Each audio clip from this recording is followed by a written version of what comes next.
Hello, good evening. Thanks for being with us tonight. I'm Blake Berman. Breaking at this hour, a new and third demand in the search for Nancy Guthrie as tensions flare between local and federal investigators over key evidence in the case. President Trump today asked about possible involvement from the cartels. Our Brian Enton is live with us in a moment. Also tonight, major movement with our troops heading now to the Middle East. The commander-in-chief confirming he's sending the world's largest warship close to Iran and now launching this warning. Regime change in Iran? Well, it seems like that would be the best thing that could happen. Meantime, we have tremendous power has arrived. Also happening at this hour, closing time. Now 6 hours away from a shutdown involving Homeland Security. Plus, inflation is down, jobs are up. So is this the economic turnaround that the Trump administration promised? The White House Deputy Press Secretary Anna Kelly joins us live later in the show. But first tonight, the desperate search, a new demand, and finger pointing. TMZ reporting tonight it has received a third email from a man claiming they know the identity of that man right there. He wants more Bitcoin and is laying out, according to TMZ, the person who's behind this new note, when he should receive it, while also suggesting there are accomplices. Also tonight, tensions flaring in Tucson between the feds and local officials around key evidence. President Trump asked about that friction today. It was a local case originally, and they didn't want to let go of it, which is fine. It's up to them. It's really up to the community. But ultimately, when the FBI got involved, I think progress has been made. And across the country, billboards now popping up in Texas, California, and New Mexico. Billboards like this begging the public for anything that it might know. Charles Marino, former Homeland Security advisor, and former FBI Special Agent John Iannarelli join in a moment. But we begin tonight with our Brian Enton live for us in Tucson once again. And Brian, TMZ now reporting on this third time they've been contacted by the same person, basically waving their hands virtually at this point, saying, take me seriously.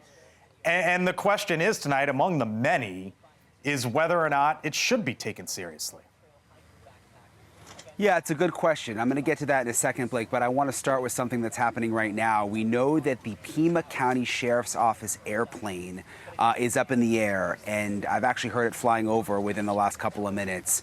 And I am told that that could be significant, not only for search and rescue, but that they used that plane for surveillance. Around the same time that the plane was launched, we know that there is a mobile command center that left the sheriff's office and that the SWAT team may also be involved. So those are just a couple of things that we are trying to track right now. We've got a ton of people here from NewsNation literally scattering around right now trying to figure out what's going on with that. So I'll keep you posted.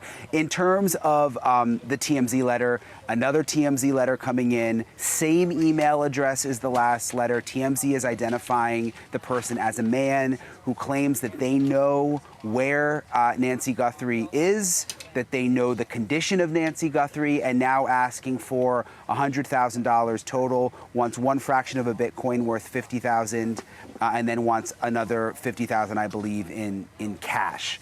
And says that they don't trust law enforcement, which is why they are going through TMZ, and claims that they will not cash the Bitcoin until the kidnapper is arrested. Whether we should believe any of this, your guess is as good as mine, but we know that all of this has been forwarded over to the FBI, Blake. Brian, you said there's a plane in the air, SWAT potentially on the move as well, and what was the third? And also a mobile command center that left the sheriff's office. Okay. So it potentially could be something developing, and we've seen this happen a couple times before. And there's obviously, they check things out, and it's nothing, but we're keeping an eye on it. All right, Brian, stand by. I'm Charles Marino. What do you make of that? Brian Enton's reporting at this hour in Tucson, Arizona, as it's 4:04 there. Yeah, a lot of reporting. Look, as far as the reports of friction between the FBI and the sheriff, this is where you need adults in the room. And they need to remember to keep the main thing, and that is to get Nancy Guthrie back safely and to resolve this crime and hold to account any potential suspects in this But what case. about Charles, what Brian's just reporting on about this plane in the air, SWAT potentially on the move, and a mobile command center? Seems like there's some action. Yeah, there's some action there. Could be some additional tips that are coming in or some other evidence or a possible lead regarding suspects. Look, all of this is good. I wish the plane was up the day after she went missing, but we heard for some reason that wasn't the case. So the fact that the plane is up, that you've got SWAT teams on the move, there's, unfortunately a lot to read into that. John, add it all up for me, as you just heard Brian lay it out. If they're deploying the mobile command post and you have SWAT teams, there's obviously something afoot. They are probably responding to leads that have occurred. Now, it may turn out to be nothing like it was the other night with that delivery driver, but it shows they're vetting everything out and they're not taking anything for chance. And obviously, whoever this person is, he is dangerous. Hence is why the SWAT team is always deployed. Okay, so that's part of Brian's reporting at this hour. Then we know TMZ is also reporting, Charles and John, on this third demand. I described it as like someone virtually waving their hands saying, "Take me seriously." Here was Harvey Levin over at TMZ just moments ago, and then we'll pick it up. When he gets the initial payment, and this is a quote, he will give up, quote, the name of the main individual, the main individual.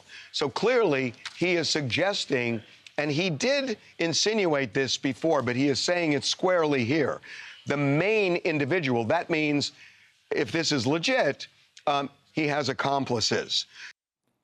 John, the breakdown here is basically $50,000 to give up the information. They say they won't withdraw it until there is an arrest. Then they want the next $50,000. So it seems like they're trying to work through TMZ, saying they don't trust law enforcement, but also trying to make the case, trust me, I know something. How much stock do you put in this? None at all. I'm not buying any of this. First of all, there's a $100,000 reward, and all you need to do is come forward, or you can even do it anonymously through an attorney, etc. And I'm supposed to believe somebody's promise when a woman's life is in the balance. Oh, I'm not going to take any money until after you make an arrest. Trust me. Do the right thing and come forward if you have information. Do it through a third party if necessary. But the truth of the matter is there's criminals out there trying to take advantage of a desperate situation. It's another Nigerian scam we're just seeing live and happening right here in Tucson. Charles, are you there?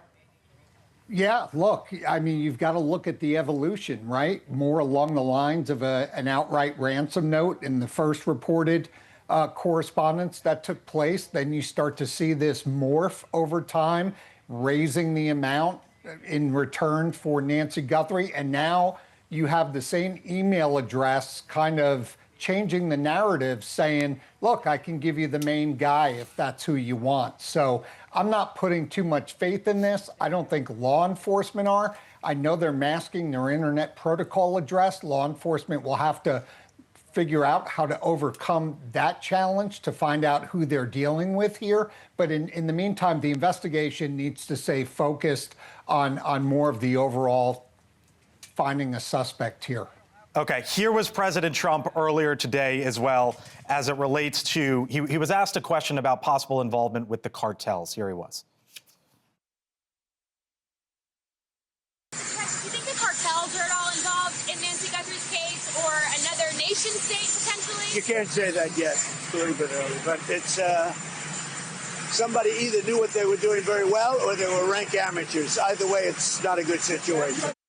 Brian, you know this as a reporter. The president gets asked tons of questions constantly, and he can only answer what he was asked, and that was the question, and that was the answer that he gave. What do you make of it? Yeah, I mean, look, he's obviously been interested in the case. He's been talking about it almost since the beginning. He made it seem last weekend like they were getting close to something, which maybe just didn't pan out, or maybe we just don't know what's going on behind the scenes. It's interesting, earlier he said that that the sheriff's office just doesn't want to give up the case, which I thought was an interesting comment because people have been asking why the FBI hasn't taken over. And he did. I was wondering if he was going to call out the sheriff, and he didn't go that far. But he did say they don't want to give it up, which I thought was an interesting choice of words. Charles, on that question to the president, he was asked about, do you think the cartels are involved at all? What do you make of his answer there? Well, does it fit the MO of the cartels? Unfortunately, it does, although normally they're more cash-related transactions, not so much cryptocurrency. But in this day and age, and based on some of the limitations in tracking, it's possible they have shifted over to this as more and more of these occurrences, by the way, take place on the U.S. border. We just haven't heard about them as much because of the notoriety and relation to Savannah Guthrie, to be quite honest with you. But this is not uncommon along the southwest border with respect to the cartels. Okay. And again, the investigation is active. As Brian reported, there is a plane in the air, SWAT potentially on the move. And Brian, as you said, a mobile command center is on the move, right? Or is being set up? Yeah, the mobile command center is on the move, and we heard that the SWAT team, may be involved too. So that's what we're trying to nail down right now. All right. Charles, John, thank you both very much. Brian Enton, of course, with you throughout the hour, as well as the news warrants out there. 411, Tucson, Arizona tonight. The Pima County Sheriff, by the way, saying today it has gotten more than 30,000 leads in the Nancy Guthrie investigation to date. Just some of what they are dealing with at this time. Of course, we'll continue to monitor the developments. Go back to live in Tucson in just a bit. 1-800-CALL-FBI if you have any information. But before that, good news on the economy, but are you feeling it? The White House joins us live on the other side of the break on what the latest inflation numbers might mean for Main Street. And later, fear factor. The commander-in-chief sending the largest warship in the world to the Middle East. And what he had to say about regime change.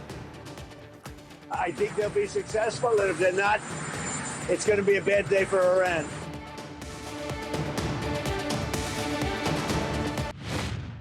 We just had fantastic reports on inflation, way down, costs of products, way down. We inherited a mess, total mess, and now it's really coming along. We have the greatest numbers that we've ever had. We're hitting all-time high stock numbers. You heard President Trump there boasting today about the U.S. economy and dropping prices while visiting with soldiers at Fort Bragg this afternoon. A government report today showing inflation falling at the start of the year, dropping to 2.4%, lower than it was at the start of last year.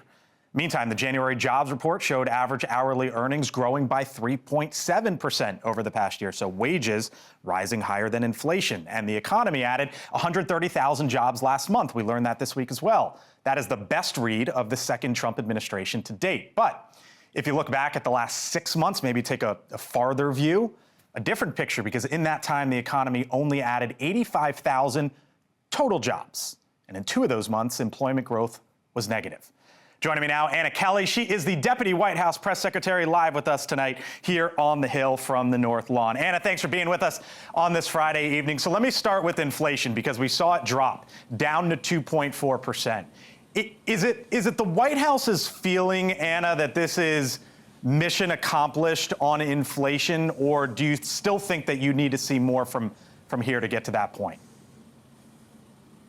Well, absolutely not. President Trump, as he says himself regularly, is never satisfied because, look, the president, as you know, was elected to take on Joe Biden's inflation crisis. And you kind of alluded to it, but under Joe Biden, inflation hit 9%. Now we are seeing a 2.4% rate. That is a historic low and a historic correction of the massive failures that we saw under Joe Biden. And I'd love to quantify it a little more for your viewers, because what that means is also a $1,400 real wage increase for the average family across the country. And so, of course, the president wants to take this even further. He continues to enact the successful economic agenda of his first term, tax cuts, deregulation, and others that are quickly cooling inflation and also making sure that the best is yet to come for Americans across the country. Yeah, you can give me the numbers, you can give me the charts, you can talk about the legislation, and I get it. It's part of your job to do it, Anna. But here's the other side of it. Source of stress in your life right now. New poll out. Is it a major or minor source? The cost of groceries, 53%, a major source of stress. Cost of housing, 46%. Cost of healthcare, 48%. So no matter what the numbers say or the charts show or the legislation is, right now, Americans simply aren't feeling it, Anna. So when does the White House believe that changes?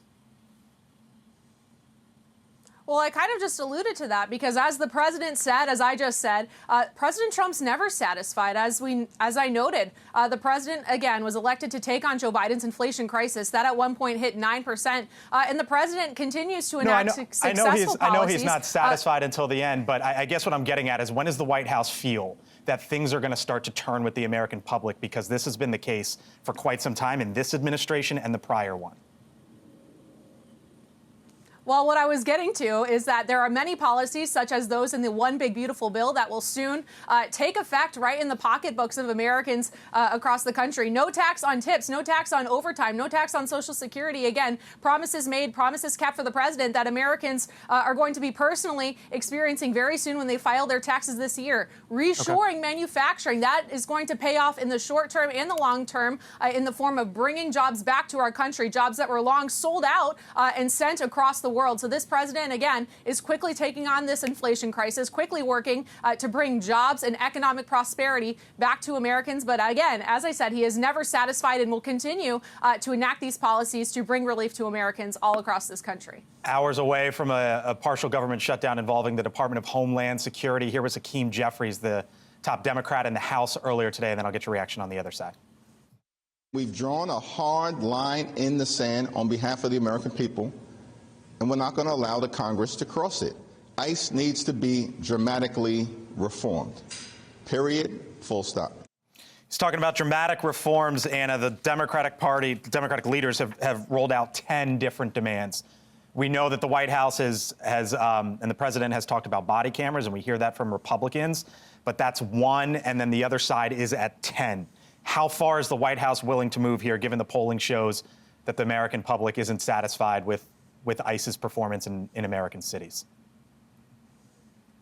Well, one thing I'll make very clear is that this president does not want to shut down the government. He does not want to impose these threats that Democrats, unfortunately, are posing on FEMA, on other critical services involved in this shutdown that Americans rely upon. It's incredibly dangerous. And I'd also love to zoom out here because let's remember why we're here. We are here because Joe Biden opened up the southern border to 20+ million illegal criminals, resulting in the tragic deaths of innocent Americans like Jocelyn Nungare, like Rachel Moore. And I would love to hear Hakeem Jeffries talk about that, but he knows it is drastically unpopular, the fact that they ushered in this wave of unfettered illegal migration. President Trump has taken action in cities like Minneapolis and others to stop it. We had 4,000 criminal illegal aliens removed from Minneapolis, and this has also been a successful effort in cities across the country. But the president wants the government to stay open so that our law enforcement, our ICE agents can continue to do their jobs and to protect these critical services for the American people.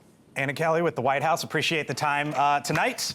Talk again soon, Anna. Thank you. Joining us now, Chris Direwalt, host of The Hill Sunday, senior fellow at the American Enterprise Institute, my brother. What up? Not much on a Friday. Well, no, a lot on a Friday. Excuse me. Let me take that back. Let's start where I ended, DHS. Bottom line, how long do you think this lasts? Because as you heard there, they don't want to shut down. Democrats say this is all Republicans. And it's over a very contentious issue that Democrats feel they have momentum. Well, what if Kristi Noem wasn't the Secretary of the Department of Homeland Security? You think that ends it? Well, look, right now what the administration has been doing for a couple weeks now is taking the heat off of vulnerable Republicans. Susan Collins, the Maine thing is going away. We're not coming to Maine. And taking non-legislative remedies to try to take the heat off of those Republicans so that they're not going to face internal pressure. But if they really want to get it done, the Wall Street Journal had this big, huge piece on Kristi Noem today about all the complaints about her inside the agency.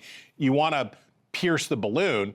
I understand Elise Stefanik is looking for a gig. Look, there are ways outside of the legislative process that an administration can deal with these kinds of problems without actually changing the rules. I can throw you charts and numbers in the face nonstop, whether it's a Democrat or a Republican on the White House on the economy, right? And we heard this under Joe Biden. We hear this under Donald Trump. We'll hear it under the next president. But the reality is, I showed you where Americans are on stress and their finances. Let's just say if the Trump policies are now hitting like they promised, how much longer do they have for Americans to say, yeah, I get it, I understand? Look, the pessimism that we continue to hear among voters, the polls say again and again, not just that they're concerned about themselves, the numbers that you talked about there, but that they're pessimistic about the future, that they're concerned about the American dream, that the long-term outlook for too many Americans is bad. And I think what would help the White House most of all and help this administration most of all would be stability, right? There's been too much churn, and it's hard to get, these are numbers that in a normal administration, that's all anybody would be talking about, that any Republican in town, anybody in the administration would be talking about every day, like, oh my gosh, the core inflation rate is coming down. Oh my gosh, look at these jobs numbers. You all said there was going to be a recession. It didn't happen. We're doing it. Do all of that stuff. But it gets lost in the noise when there's too much churn around other stuff going on. You have the best Sunday show in the business. I got breaking news. Tell me who you got coming up real quick. We got a bunch of good people on a good show, and it's going to be great. There they are. It's going to be fantastic. Chris Steyerwalt, host of The Hill Sunday, 10 a.m. Eastern. I watch it. Hope you do as well. Thank you, brother. Do it. Appreciate it. Still to come here on The Hill. By the way, that's the countdown clock, of course, 5 hours and a half, but there's going to be a shutdown there for DHS. Our eyes are on Arizona. Brian Entin, other side of the break. Brian started this show off by reporting about possible movement there within the sheriff's office. What Brian's seeing. Other side of the break when we return.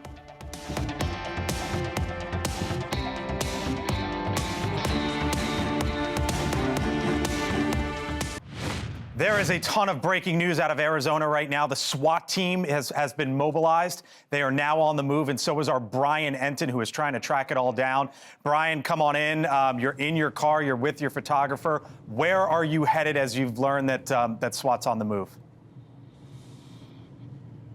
Yeah, we're trying to sort out what's going on, Blake, and we got a couple of tips of locations we're going to check out. I just want to emphasize, this has happened before where they may be hearing something and they mobilize and it turns out to be nothing. So I don't want to overblow what might be happening, but we just don't know because we know that the Mobile Command Center moved out, and we know that SWAT moved out, and the plane was up a little while ago, and we've got somewhat of a good idea of where they may be going. So we're going to check it out, but at the same time, just honestly, it could be a false alarm. So we're going to have to see. We did also just get an update, though, from the Pima County Sheriff's Office on a couple of other things. The sheriff is maintaining that he has been cooperating with the FBI, that reporting is wrong.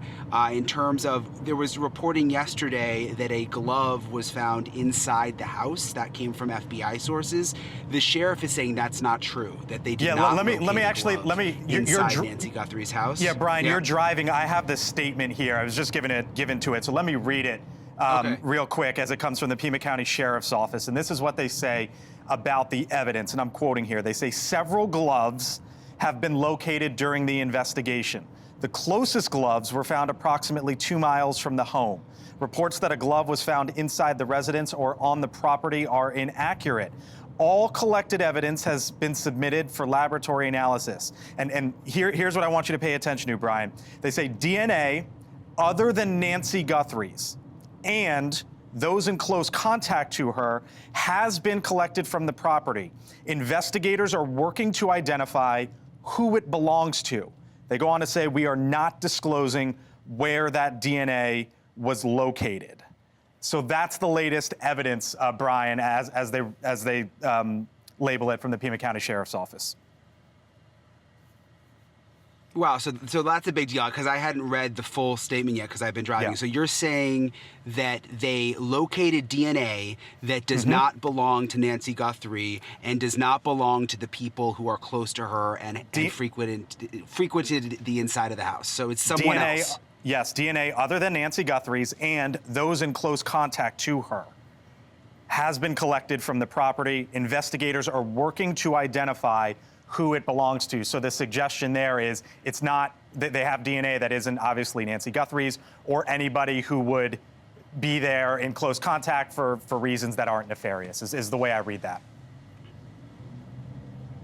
Well, that is very, very, like that's a big update. I mean, that means that, and again, I'm listening and driving, but it sounds to me like it means that they have DNA of someone who they don't know who was inside that house, which could be the kidnapper.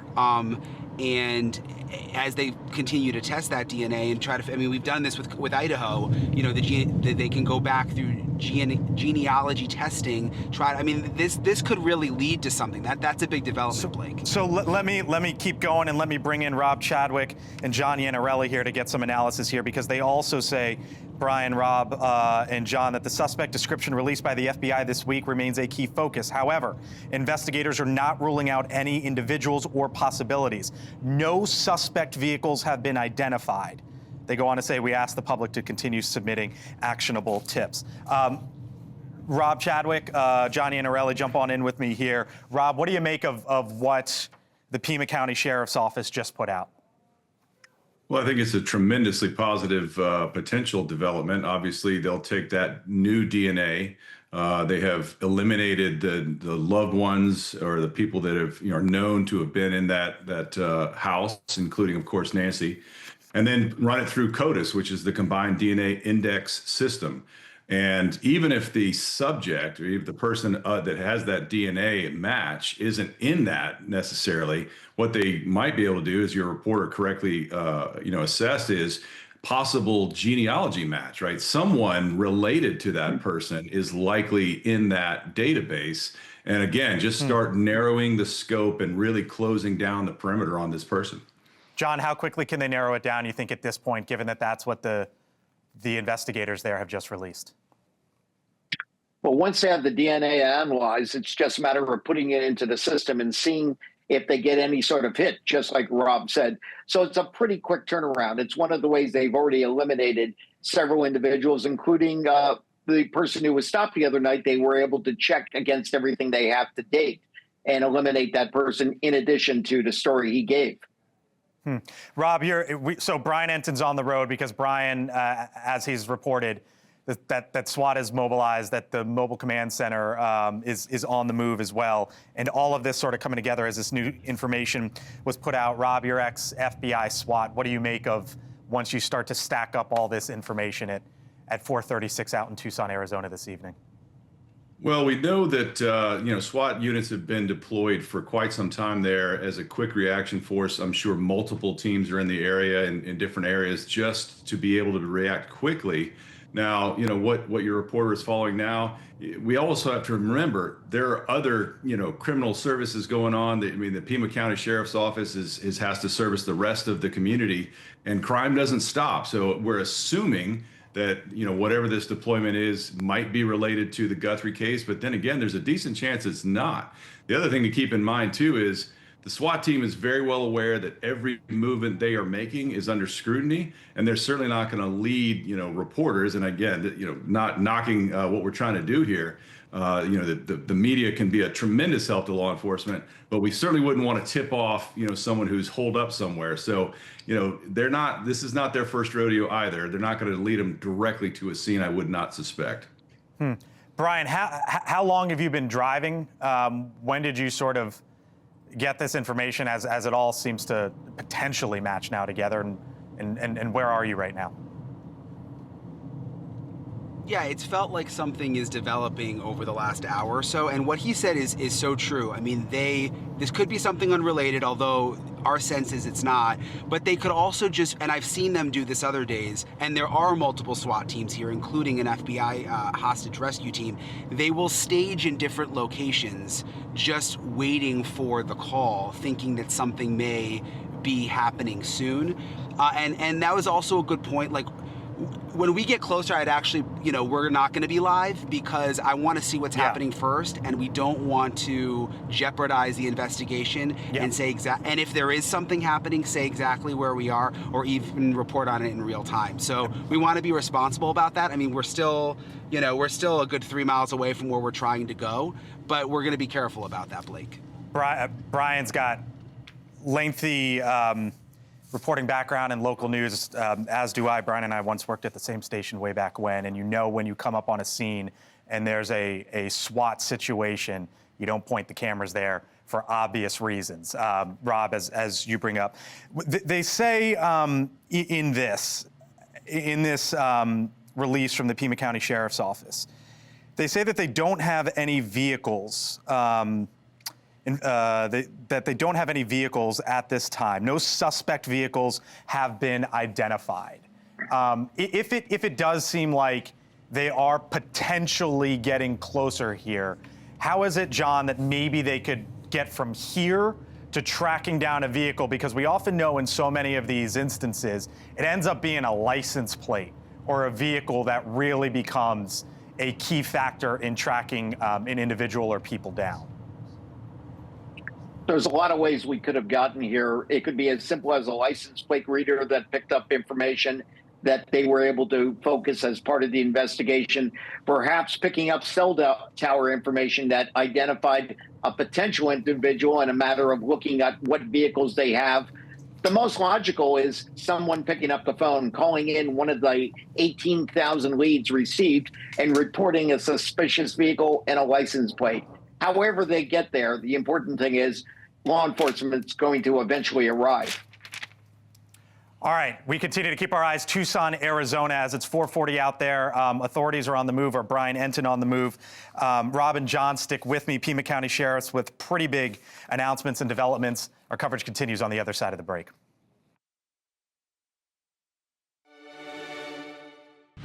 All right, back out to Arizona. Brian Enton, Rob Chadwick, John Iannarelli with me as the Pima County Sheriff's Office has now put out new information. Our Brian and Jesse Weber. Hello, Jesse. Jesse, let me start with you, Brian Enton, there on the move, because we're now hearing from the Pima County Sheriff's Office the DNA other than Nancy Guthrie's and those in close contact to her has been collected from the property. Investigators are working to identify who it belongs to. The significance, as you see it, as 4:45 out there in Arizona this evening, Jesse. Look, that's encouraging, right? If you can compare that with trying to get a suspect identification from the person in the footage, with whether or not any forensic material can be obtained from the gloves, now they're saying there was gloves, versus I also believe that they're probably looking at purchase history of anybody who bought that backpack in the area. This is how you build a case. I wish this was day 2. I wish this was day 3. Investigations take time, but in cases of kidnappings, time is not on your side. So while I'm encouraged by this, and they seem to know more than they're letting on, I am a little concerned at this late hour what we're seeing. Several gloves, Jesse, they also say have been located during the investigation. Of course, we know from that front door video footage that the main suspect, who the FBI is describing him as a suspect at this point, had those gloves on. The closest gloves were found approximately 2 miles from the home. What do you make of them finding what they describe as the closest gloves, plural? It seems like maybe even there could have been multiple scenes there, possibly? So let's be clear about something. As we've seen during the course of this case, this could be nothing. I mean, we had somebody who was detained earlier in the week, turned out to be nothing. Now, if this is something, this definitely tells us a key point about the suspect. We have been talking, if you look at the surveillance footage and him taking the foliage and actually trying to obscure the camera, looks sloppy, looks unsophisticated. So if you're dropping gloves where potentially they could be found, was he in a rush? Was this person inexperienced? It's telling us something, and I'll be very curious to see what they get back from it. But I have to also say they're finding it when it's been baking in the hot sun. Is it been contaminated? Can they find the evidence that they need from it? Again, a real question at this hour. Brian, as people are getting home on a Friday night or perhaps turning on the television for the first time, can you take them through, Brian, what your last hour or what your last probably about 50 minutes has been like? Because when you came on air with us at 6 o'clock Eastern, 4 o'clock out there in Arizona, you had a sense something was on the move, and right now you're quite literally on the move. Yeah, so we knew that the sheriff's office plane went up. We knew that the mobile command center was on the move, and that the SWAT team was on the move. So we're trying to just kind of track down what's happening right now. We got a couple possible locations that we're checking out. But, you know, it could be that they're staging, which is kind of what my gut is telling me, that they're leaving the sheriff's office and they're going to stage in a location to be ready if something comes in tonight that they have to respond to.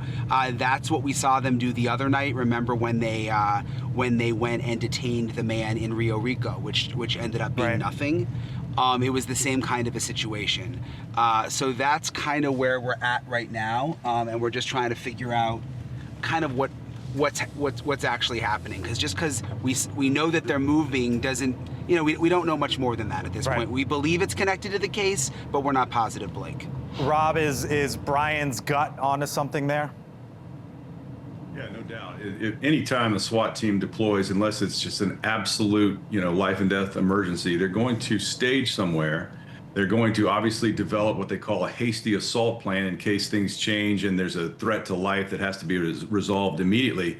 But then they're going to very carefully develop a plan, a deliberate assault plan if needed, preferably a surround and call out where people, you know, a hostage negotiator would come in, bring all the resources available. Of course, you know, we know that there are multiple SWAT teams in the region, but they're very rarely going to roll directly to the scene and deploy. And again, unless there's just an absolute emergency, they'll go stage someplace and develop a plan. John, where do you think the investigation is right now? Live look, Nancy Guthrie's home, but law enforcement on the move. Well, let's assume for a moment that the SWAT team is going to be doing something germane to this case. I think we're going to have some major developments within the next couple of hours. But barring that, we're still doing everything that should be done in the context of answering the leads that the FBI is receiving and local law enforcement as well, tracking down those leads to hopefully come up with the evidence that's going to be able to bring a resolution to this case. The one question I would ask is, if they found these gloves and have tested them and there's potential DNA, is it a match to anything that they found in the home that they've yet to be able to identify? All right, here's what we're going to do. Quick commercial break. John Iannarelli, Rob Chadwick, thank you. Brian Enton, stand with me. Jesse Weber, can you hang around for a few minutes as our coverage, thank you, continues here on News Nation. We're back on the other side. Back with Brian Enton and Jesse Weber as the Pima County Sheriff's Office has released new information and the SWAT team is on the move. A mobile command center has been set up and a plane is in the air. Obviously, Jesse and Brian, the main focus right now, above anything else, is trying to find Nancy Guthrie and to bring her back home safely, the resolution that everyone wants to see. With law enforcement right now on the move, Jesse, there was a real question late last night into early today about who was being able to essentially play nicely with who on the investigative front, and that leads into this scene tonight. Yeah, and let's be clear about something. You laid it out very well. You have a family who's dealing with tremendous heartbreak right now, and they're trying to navigate this situation and get answers. The last thing that they want is confusion about who's leading this investigation. And let me tell you this, from a legal point of view, the idea that any evidence might be contaminated or there'd be a chain of custody issue, that there's an arrest and it's not a successful prosecution. So it's important today, and I hope this is the truth, for the Sheriff's Department to come out and say, yeah, we're working actually jointly with the FBI. There's no tension. This idea that we're keeping evidence away from them, not true. We're just sending it to the same out-of-state lab that we have. It's a matter of consistency. The FBI signed off on this. I hope that is true for the sake of this investigation, and I hope that is true for the sake of the Guthrie family right now. Brian, a lot of this was your reporting. What's your sense tonight? Yeah, just an update. You know, we've stopped because it does appear that SWAT is staging, and we're just going to kind of stay back. I don't want to say where we are. Nope. I don't see anything imminent happening right now, and it's not at a person's house or anything like that. I think they're just getting ready, just like maybe the other night when there may be something that happens. They need to be ready to go. So we've stopped. We don't obviously want to interfere or anything like that. But back to what Jesse was talking about, it's interesting that there's been this divide between the FBI and the sheriff's office, and we still don't really know necessarily who to believe, I guess, because we've got FBI sources saying they're not getting information they need, they're not getting evidence they want, and then the sheriff now is just completely denying it. Jesse, as we stand here tonight at 4:57 there in Arizona, the developments from the Pima County Sheriff's Office is that DNA other than Nancy Guthrie's and those in close contact with her has been collected from the property. Investigators are working to identify who it belongs to. They also say that no suspect vehicles have been identified and that several gloves have been located during the investigation. Your sense tonight is this investigation stands where? They're getting closer. I just don't know how much closer. I mean, they haven't even indicated that they're going to be ruling anybody out. They seem to be really relying on the public's help right now. And this is, by the way, something that Savannah had asked earlier in the week. So now they're asking again for anybody to look at their footage from all the way back in January. Any suspicious person, any suspicious vehicle. We still don't know entirely why, but they have some sort of theory developing. They have some sort of idea of what they might be looking for. And I hope, again, this is very clear in any kind of investigation, they're not going to share everything with the media. They're not going to share everything with the public. So I hope there is more happening behind the scenes and they're getting closer. But with all of the twists and the turns and the 180s of this case, including from this last week, it's hard to have full faith and confidence in what we're seeing. Brian, to you as well. Yeah, I think we just have to wait. I mean, like what Jesse said. I mean, I think the latest development that there is DNA inside the house that is not Nancy Guthrie's and is not anyone close to her is really big. I think, that we've seen some big moments so far when the surveillance video was released, for example, but I think this is another one of those really, really big moments because this could really lead to something. Brian Enton will be on air here on News Nation all evening long. Jesse Weber, we'll see you live tonight, later, 11 o'clock Eastern, Jesse Weber live. Our coverage continues here on News Nation throughout the evening. I thank you for being with us. I'm Blake Berman. I hand it over to Elizabeth Vargas, who takes it from here.